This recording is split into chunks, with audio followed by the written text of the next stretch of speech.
What's up guys, Justin here for S&S Archery. In today's gear video, we're going to be showing you another rest option that we carry here at S&S.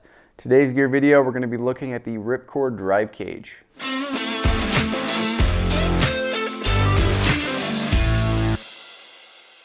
Alright guys, if you've seen any of our videos of the past, maybe you've seen our hunting setups from previous years, you know that we run the Hamskea arrow rest for the most part. But today's gear video, we're looking at the Ripcord drive cage. Now this is a very comparable rest to those Trinities, even that new Epsilon, as far as functions, how it performs. However, this rest is going to come in about $100 cheaper than that top of the line Epsilon. The Ripcord drive cage is a limb-driven rest, meaning this activation cord is going to be tied to either the bottom limb or our top limb of our bow. As you pull back, those limbs creep in, causing the launcher to raise. As you shoot, your arrow guides out and then the launcher falls right before hitting your vanes. So it's a very simplistic design. We really like the limb-driven rest.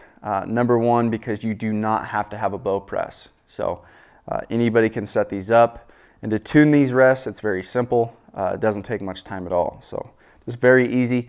The nice thing about the ability to go to the top or the bottom, depending on your quiver, sometimes it doesn't allow you to attach to the top, so you can simply, tie that to the bottom. When we look at the body of this rest, in my hand, first glance, very small, sleek in design, compact, machined aluminum, very strong, sturdy. Comes in at 4.5 ounces. We don't have that body that basically gives us another bearing point here on the opposite side of our carrier rod.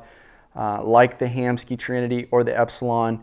I don't foresee this being an issue because this rest is really sleek.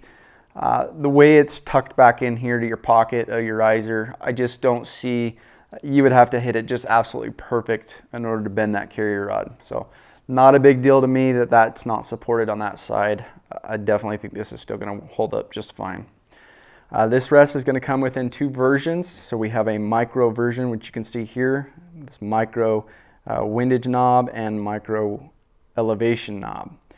This is very nice for setting up, making fine adjustments. If you choose to go the non-micro adjustment route, you're going to save a little bit of money.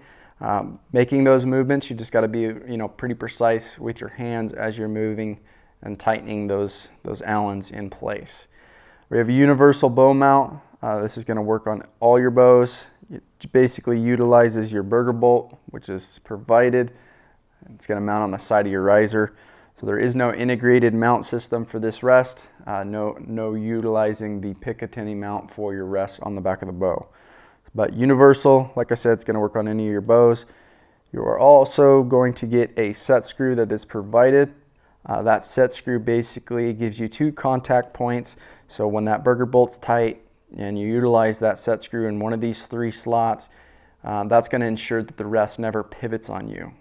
The drive cage also features launcher angle adjustment. So you can basically trim out your launcher. You can stop it before it raises completely up. This is all dependent on your arrow vanes, and then also if you're going to be using this for more competition using different launchers. Drive cage, you can see here, we have a full containment system. So basically the arrow slides in through the slot, falls down into the launcher bay itself, and basically is contained. You do have felt on the inside here, so this is going to create, quiet contact point. If you're ever moving around, your arrow's not going to be clinking, making any noise. Very nice. As you pull back, that launcher comes up into position. And you're going to see here V shape, so it's basically going to drop in the center. So every single time that arrow is going to fall to the center, be very repeatable. Probably the number one feature that we really like about the Ripcord drive cage has to do within the drive system itself. So this utilizes bearings and not lubrication. Those lubricated rests have the potential to freeze. I personally have seen it happen in the field. A buddy of mine missed a buck of a lifetime because that launcher would not drop out of the way. Arrow came through, just exploded. So I'm a firm believer in bearings. What's really nice is it's going to be very repeatable, very smooth and quiet, and just having that mindset that my equipment's going to work is huge for me.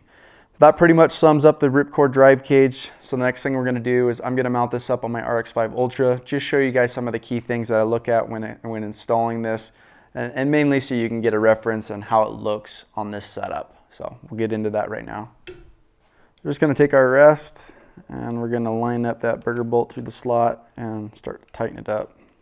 Now what I'm going to do now is look for clearance on the launcher itself. So I'm going to make sure that the launcher isn't hitting the shelf of the riser. Need to slide it back just a little bit. Looks good to me. It's about an 1/8 inch away. The next thing I'm going to do is I'm just looking at basically the top of this rest. It's really nice because it's basically flat. There's no ridges or anything, and I'm just leveling it with my eye to some of the lines that are level here on my riser. So once I like that, I'm going to go ahead and snug it down. Next thing I'm going to do is I'm going to grab that set screw. This is going to help the rest not pivot because of the 2 contact points. Once that's in, I'm going to go ahead and tighten up that burger bolt the rest of the way. Now that I'm set. So the next thing we're going to do is we're going to be basically checking the alignment, getting it close to center shot now before we tie in our cable. So we're going to go ahead and load up our arrow. Now with this step, we want to make sure that our string is level on our bow. So looking at this, I'm pretty low, so that rest needs to really come up. So for your elevation, it's here on the side. Just going to crack that loose and then start raising this up. That's how that level comes to center. So the next thing we're going to do is line up the arrow within our left and right adjustment. So I'm going to take these levels off. Now what I'm doing here is I'm basically looking down the string through the center of the cam and upwards, looking down that arrow to see if it's tilted in or out. That adjustment's here on the top. So I want to move that arrow to the left. So that is pretty much it. We're really close on getting our center shot. The next thing we're going to do is tie in our activation cord here. Once this is tied into position, and we can adjust the actual launcher. In resting state, we want the launcher to be all the way down. As we pull back, those limbs creep in, the arrow raises into its final spot before shooting. So to tighten this up, we have that 1 Allen screw here on the side. We loosen it, pull the little pigtail until the arrow is sitting just down. So go ahead and snug it right here and we'll see what the launcher does. So you can see there it stayed down. So I like that setup. What I'll do now is I'll go ahead and grab a release. I'll do some drawing back on it, making sure that time's out right.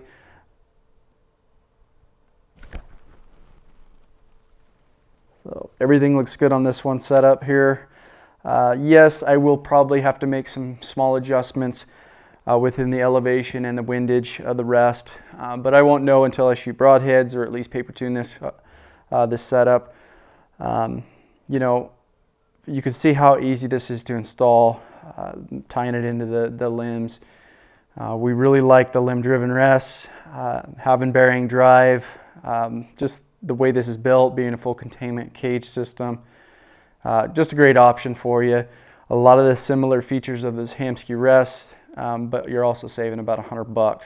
So great rest within the Ripcord drive cage. If you guys have any more questions about this rest or anything else in the store that we carry, please feel free to give us a call, shoot us an email. We'd be glad to help. And thanks for watching, guys.